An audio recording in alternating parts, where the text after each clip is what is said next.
Wow. Okay, we're about to dig into a very maybe a sore spot for a lot of people.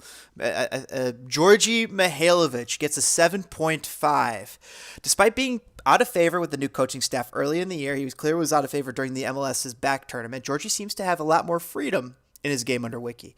It isn't a coincidence that the fluidity in the attack was noticeably better when he was in the starting lineup. He finished the season with 7 assists. I believe that was like second in the league after Pozuelo. And his chemistry with Robert Beric, he might have been tied with a whole bunch of other players as well. His chemistry with Robert Beric was fantastic. Outside of Madron, he's perhaps the most creative player the Fire have in terms of range of passing and overall vision. Absolutely. His passing was fantastic. He has some English league passing in him. I saw that out of Dax once or twice too. If he can remain healthy, he'll be an integral player in this team's attacking unit. Not true anymore. Maybe he'll be an integral player for Montreal's attacking unit. Pleasantly surprised him with how effective it was in a wide position as opposed to his normal central role. Yes, it must be said, Djordje performed admirably out in the wing and in the central mid position. Definitely agree with that. Only gripe is his work ethic defensively. 7.5, 2 goals, 7 assists for I'll Djordje start off by Mihailovic. saying, uh, in terms of his trade to Montreal, I'm very indifferent on it. Granted, he was, 7 assists in 14 games is good, especially because a lot of those came off of sub appearances. And he did produce a lot compared to namestay starters like Herbers or even Seda. Um, but at the end of the day, he's off the field. He's had some issues with various members of the old reign and the new reign. There's always been speculation that he's going to leave. I think off the fact that he's gone, granted he is, Harry Ship 2.0, so to speak, is just going to be kind of one of those, all right, that saga's over. Let's move on. We'll find a way to replace his production. Grant, and also, if you look at how much that Montreal is paying him as opposed to what we're paying him, that's 600K more for a guy who Wiki's not even guaranteed to start. And so, at the end of the day, if he's not in your plans, I guess that's fine. But Great points. don't pay 700K for a starter who's only going to start half the time. That's the way I look at it. Mm-hmm.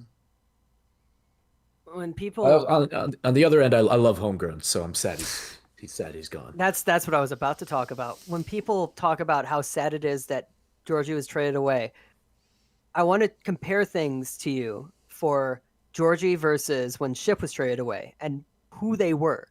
I think because you could say that they played pretty much the same exact position. And Ship was a leader. I was saying that he was supposed to get the armband that season. I think that he looked prepped to be the captain that season. Going, I think it was what, the 2016 to 2017 season. He looked like the guy to get the armband with just the way that he presented himself and the way that he worked around. I think I talked to him like a couple weeks before he was traded or something. But Ship was supposed to be that guy. He was that homegrown guy. He felt like one of us. Djordje never felt like one of us. Let's be honest. My Here. brother played with If you're going to Ship. talk about him, if you're going to talk about him as a homegrown player, as oh, it's so sad to see one of us leave. No, I I knew people who were like his friends growing up, and I still didn't feel like he was one of us. So it's one of those things that's just And I don't care it very is much, and I interesting. didn't rate him as much as most people too, because in that first game, I thought he played very poorly against Seattle. I thought he played very poorly against Seattle, but he got the assist. So I mean, hey, everybody likes him. He was there at the right spot at the right time, and that's a very similar thing with with Herbers. What I was saying, which was if you gave him enough chances, he was going to do something. And I didn't think he did well on the wings. I thought that he kept trying to go to the middle. I thought like he looked like he kept trying to be in the center of the pitch, and he just ended up there a lot of times when he shouldn't have been. There were a couple of moments where, and I think it was like the New England match, where he was too far wide, and that allowed New England to score. It was either that or it was the Seattle game. I can't think of that very well, but that's a long time ago. But it's just there were some specific things that people kept talking about, like, oh, Georgie's doing well, Georgie's doing well. I just didn't see that, and I think it's better for his career to not be on the Fire anymore.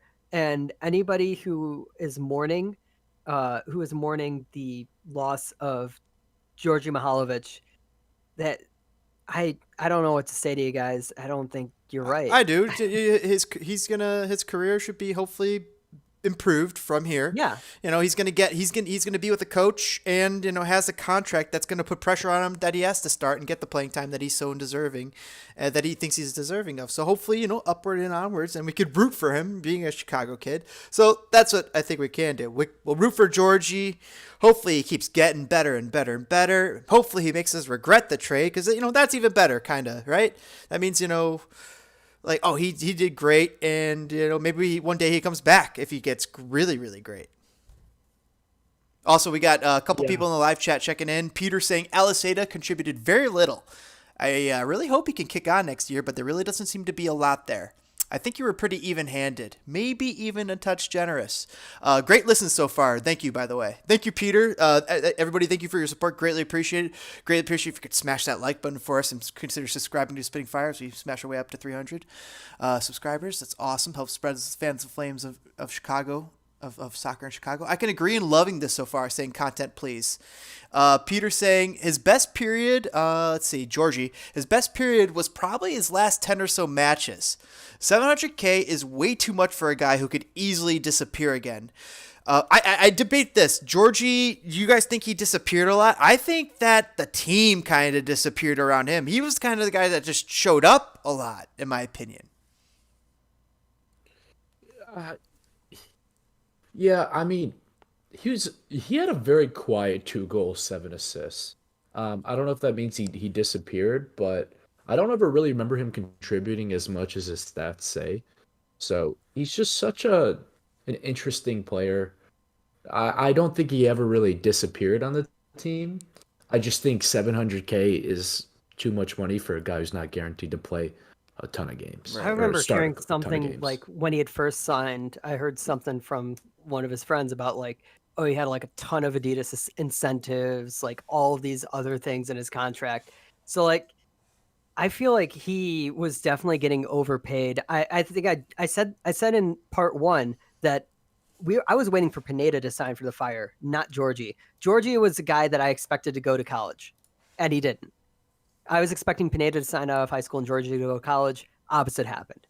And I remember hearing a ton of stuff about like, oh man, like when they went to Munich for the Basti game, like Basti was trying to shop him around to Munich. Munich was interested, and he just never went. That's the thing. There may have been other reasons. I know that like I think Tyra said something about like, oh, there's stuff about like his nationality and all that and passport stuff. But at the end of the day, we kept hearing stuff about, oh, Europe wants him. Some team in Europe wants him, and he never went. He never went. Yep.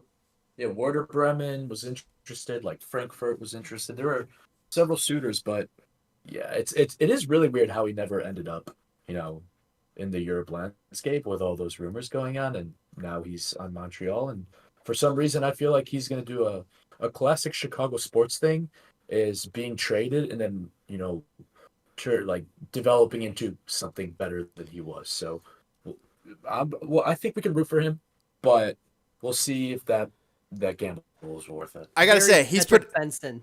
Big Cedric Benson vibes. Djordje Mihailovic has positioned himself to be able to potentially move to Europe within the next 2 seasons by moving to Montreal. His chances to get to Europe have improved. He's under Thierry Henry. Their first connection to Europe. And just that international attention that he's going to get from having Thierry Henry be his coach, and if he happens to be one of his more productive guys that he's leaning on throughout this coming season, that's going to be huge for Djordje Mihailovic's him moving on. Basically. Absolutely, and Henry really wanted him. Like he really wanted him, so that shows that he's going to get a lot more first team minutes. Plus, they're paying him $700K or however much money they're paying him. So speaking of which, type of salary. Go ahead. Sorry. No. You can finish your thought, and I'll ask you a question about that. From a Montreal standpoint, he's definitely going to be a starting 11 guy. So it'll be cool to see if he's able to produce for them. The question was from Peter though that 700K. What are we going to spend that hypothetical money on? If the Fire got 800K in GAM and potentially another 200K, what's that money being set aside for, if anything? No, that's That's a fantastic point. And like I was saying earlier, Heights need to utilize those funds because we've garnered a ton of money from the Dax deal. We used some of it on CJ back in 2018 or whenever we got CJ. But we've gotten a lot of TAM and Jam and funny money to spend on good quality players inside the league. And I'm not really sure if that could convert somehow to international funds. Jars of But it in stored theory, underneath Nelson's desk right now. Exactly, that's the rumor. And Heights needs to figure out what to do with that and bring in some players who know the league, provide a veteran presence, Matt Beasler, that can help this team, take that next level into playoff contending.